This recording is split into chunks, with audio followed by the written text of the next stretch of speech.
Hey, how's it going, everybody? It's Josh Thomas here from TheBitBlock. Welcome to a new type of video review. I don't think this is going to be done very often, but I've been very sick lately, and I wanted to talk about Chibi-Robo Zip Lash anyways, so I thought we would try something a little bit different, and maybe this will end up being kind of interesting.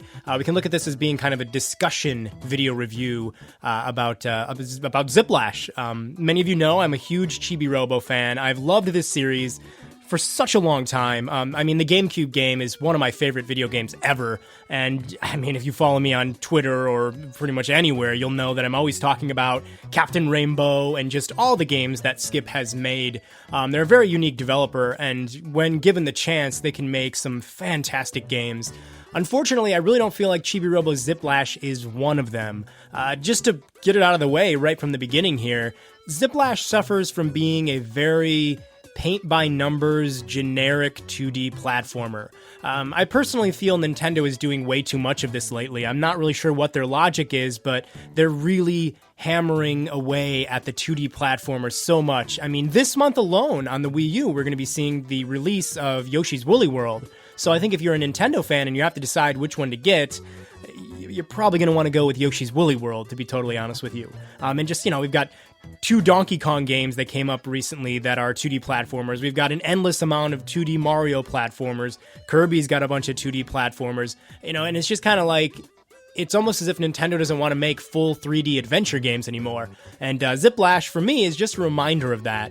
But it's not all bad, and I mean, we're going to get into the details here. I do like the fact that there is a Chibi-Robo Amiibo, because obviously I'm going to like that, because anybody who is even remotely a good person is going to like a Chibi-Robo Amiibo. So that's pretty great. I love the fact that it comes bundled with the game. Unfortunately, you can't just buy the Amiibo here in North America, which I think is kind of disappointing, because you can in other territories, so I just don't think that's really fair. I think it's kind of strange, but you know, I mean, the Amiibo's great. I'm not going to argue about that.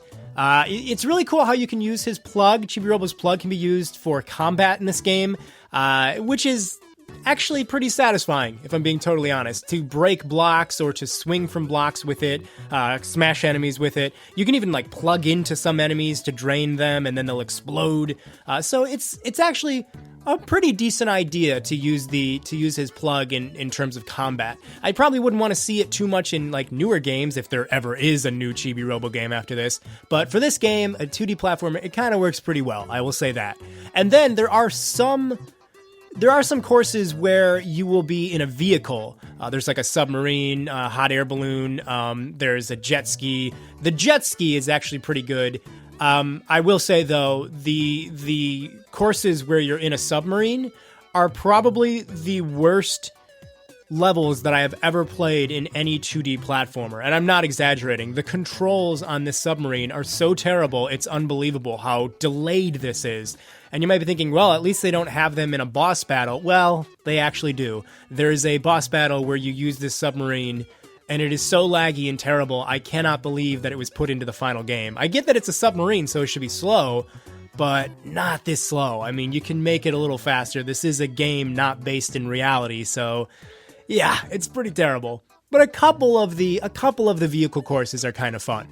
One of the big problems that this game has is that for some unholy reason, the developer decided that it would be a smart idea to have something known as a destination wheel in between levels. So in a typical 2D platformer, you can jump from level to level very quickly. But in Chibi-Robo Zip Lash, you can't do that. You have to spin this destination wheel and stop it on one of these little pie pieces that have a number on them. And depending on what the number is, that's how many times you would move, how many spaces you will move on the bottom touchscreen map.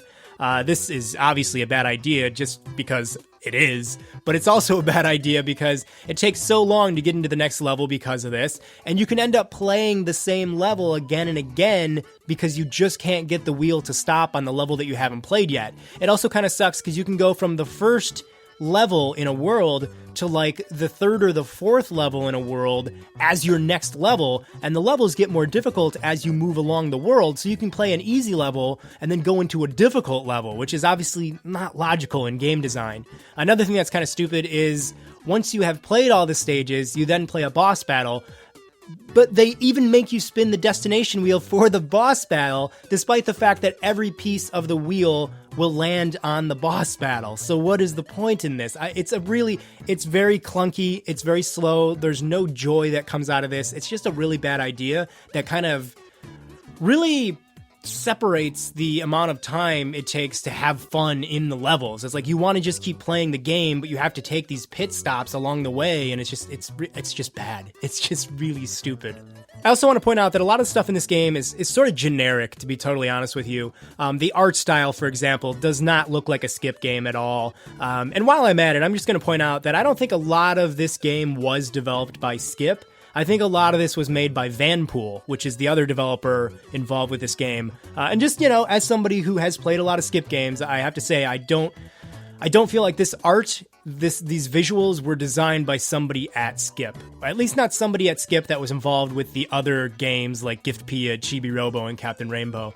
It just looks very generic, and the level themes are also very generic. You have like the grasslands, the beach and the ocean, the forest, and the winter level, and there's nothing creative done with any of them. And the level design itself is really bland. For example, you can like actually see the tile pieces. You can see that all of these levels were put together simply by putting blocks together. And that just doesn't have much atmosphere. It's not like playing Yoshi's Woolly World or Donkey Kong Country Tropical Freeze, to where the levels actually feel cohesive and creative and like they're very manually designed. This feels like all these levels were just kind of generated automatically in some sort of a system they designed. Levels, the art style, just doesn't really do it for me. And then another thing that's really kind of generic in this game is the soundtrack. I do kind of like the main theme song, but other than that, literally every other bit of music in this game just sounds like they went to some website and they downloaded like a royalty-free soundtrack. Nothing is catchy, nothing, which is amazing too, because I will say that some of the greatest things about a Skip game is usually the music tracks. The soundtrack for Skip games is usually fantastic. Here, not even close to the same level of quality as the previous Chibi-Robo or any Skip games. Each level does have a lot of things for you to collect. Unfortunately, when you collect them all, you're really not rewarded with anything, which is very strange to me. You can collect gold coins, you can find all the little mini Chibi-Tots in the level, and there are even more unlockables as well, but when you get all this stuff, there's no actual thing that you're rewarded with. Now, there are costumes that you can get in this game, but you have to replay every level, go back to a certain area that you couldn't get to before in your original playthrough, and then you'll get a little piece of a code, and you have to collect all the digits of a code to unlock one single costume. You also have to go to Miiverse and trade the digits with other people to try and figure out what they are. It's a total mess. It's like a big tangled cord of Christmas lights or something. I don't know why you couldn't just unlock a costume from maybe finding all 3 of the little Chibi-Tot characters in a level. I have no idea why they overcomplicated it, which is unfortunate, because obviously Chibi-Robo wearing costumes is a pretty adorable thing that we'd want to see. Collectibles are all over the place in every level, there's a lot of them, but unfortunately it's really not worth collecting them all because they don't really do anything.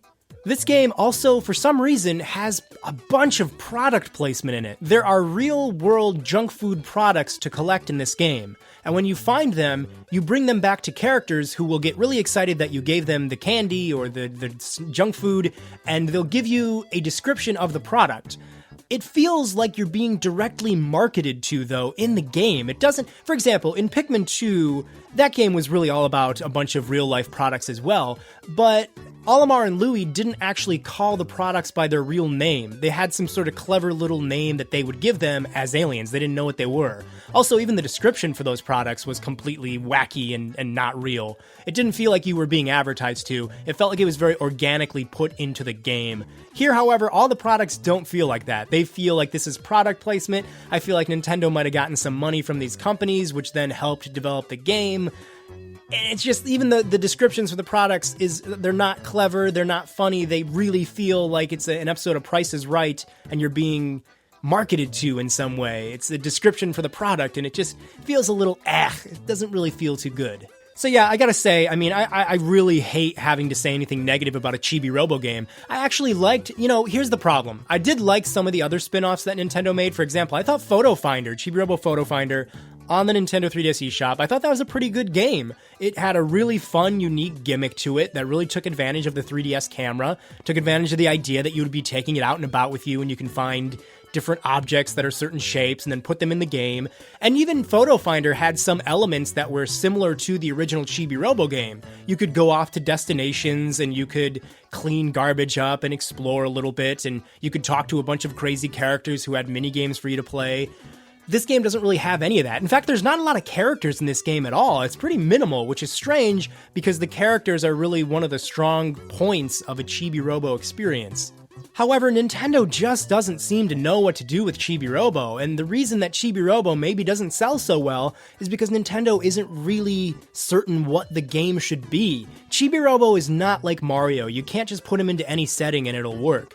Chibi-Robo should be a 3D adventure game where you get to explore a house and you get that great feeling of being a tiny robot in a normal environment, but it feels spectacular because you're so small and it takes you forever to climb up on a sofa or something like that. And when you get up there, you're like, ooh, what's hidden away up here? And it's just all the charm of the original Chibi-Robo, for me, is not in this game. And I'm sure I'm rambling at this point.